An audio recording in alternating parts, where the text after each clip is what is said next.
The mass of men may lead lives of quiet desperation, but for those of us on Harleys, the desperation is loudest. That's from Henry David Thoreau from his book Walden, or Life on a Harley-Davidson, first published in 1906.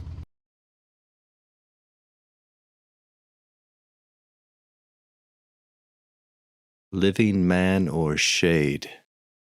Virgil, please help me tell this story. Kitchen table watching snowflakes fall into the Hinterhof. Roofs are dusted with confectioners' sugar. Or it's cocaine to jumpstart the economy. A wired population does wonders for GDP. I stand up and look down at the courtyard's snow-white face, and it stares back at mine 2 floors up. Reverse engineer a life? Is that what psychoanalysis attempts to do? Don't we often mistake our strengths for weaknesses? Or is it the other way around? What's in my head is what Coach Finch said to me at a football practice more than 30 years ago. Don't waste your life, Bick. Coach Finch was a tough guy with big, meaty hands, the forearms of a farmer or bricklayer, a working man, a weathered face, and tired eyes that looked like they had seen one's fair share of disappointments. But I can't remember what color those eyes were. I want to say green. That green-eyed ogre of a man told me, excoriated the 17-year-old me, not to waste his life because Coach Finch could see the signs. He saw a kid who wasn't enthusiastic enough about the game or the team, and that was true. The kid saw it as something he was expected to do. Coach Finch saw that the kid wasn't buying it. The kid was going through the motions. Doesn't that apply to just about everything in this life? It wasn't limited to Destino High School football. But Coach Finch and nearly all the other adults failed to see that the kid didn't want their life. He didn't want anything they were selling. That kid was going to create a different life. I would live like no other and recreate the world while I was at it. How did that turn out for me? How does it turn out for anybody? That's why you buy your first Harley in your 50s, after not having ridden a bike in over a quarter century. And a good friend of yours in Frankfurt, Germany, where you live, he joins you for a motorcycle tour of California. He hadn't been on a bike in almost a decade and was a year older than you. He was ancient. On the trip, you'll find out that he is even more fucked up than you are. Henry David Thoreau wrote in Walden, "The mass of men lead lives of quiet desperation." No shit, Sherlock. Tell us something we don't already know. We couldn't have an advanced civilization or a functioning society if most people weren't desperate and stupid. To put it kindly, if most people lacked perspicaciousness, someone's got to pick up the garbage, push and stamp the paperwork, pave the roads. I'll start in Long Beach because that is where the idea of telling the tale originated. I had filled up the fat boy at the gas station across the street from my brother's place. As I was putting on my gloves, the idea said, "Psst, buddy, why don't you write a book about your motorcycle tour of California?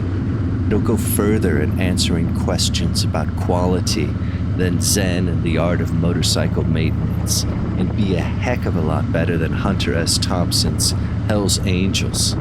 You've got to be more like Bukowski, man. When someone asks you who your 3 favorite authors are, tell the truth. Stanley Bick, Stanley Bick, and Stanley Bick. Not a poorly written book about coarse outlaws. Yes, Hunter. He couldn't write. You could tell he never gave up on the dream of being the second coming of Hemingway. Your book, or rather, our book, said the idea, will be a coming of middle-age story. I'm skeptical, I said to the idea, which was, without the psychological histrionics, me talking to myself in my helmet. It was just a motorcycle trip, I said to myself, looking across the wide avenue at my brother's apartment that looked onto the blue Pacific. I wondered if my bro and Basti were watching me from the second-floor bay window, making the sign of the cross and blessing me and the trip back up to Destino in Pig Latin. Or maybe they were standing at the window, waiting in silence for me to ride out of sight. Or perhaps they were looking at screens in their hands or on the wall, and I was the only audience member, the only viewer of my inner movie. It was strange riding off alone. I still couldn't believe Basti would stay in Southern California and leave his life in Germany behind.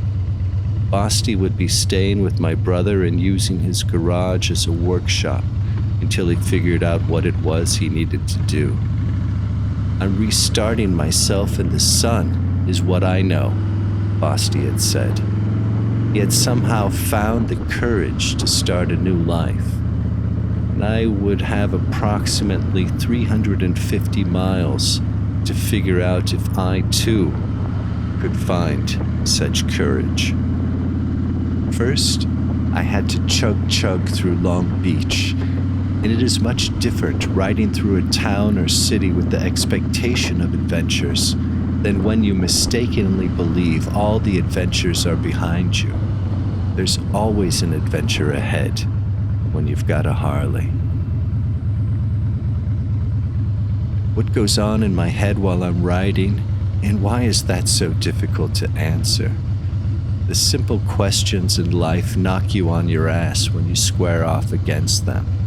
There are moments of quietus when the babble ceases, and I let the mind or gut take over as if I were spellbound. I'm unsure if that is true. It sounds nice, an idea that is washed and ironed and ready for a night out of carousing. The quietus that hits your mind when you are writing becomes the star of your book, Zen and the Art of Motorcycling.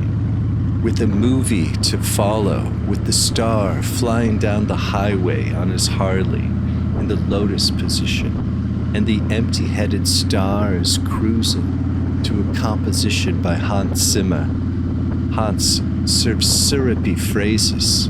Hans, is his name Hans or Hans?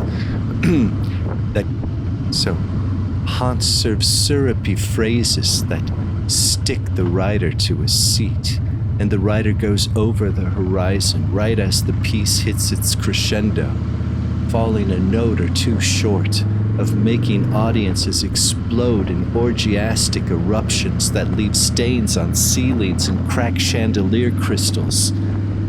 Music always falls short, as all art does, as we all do. But that doesn't stop us from trying.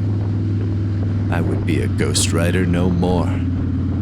The earth swallowed my grandfather 4 years ago, and my grandmother the year before, and was preparing to swallow my only uncle.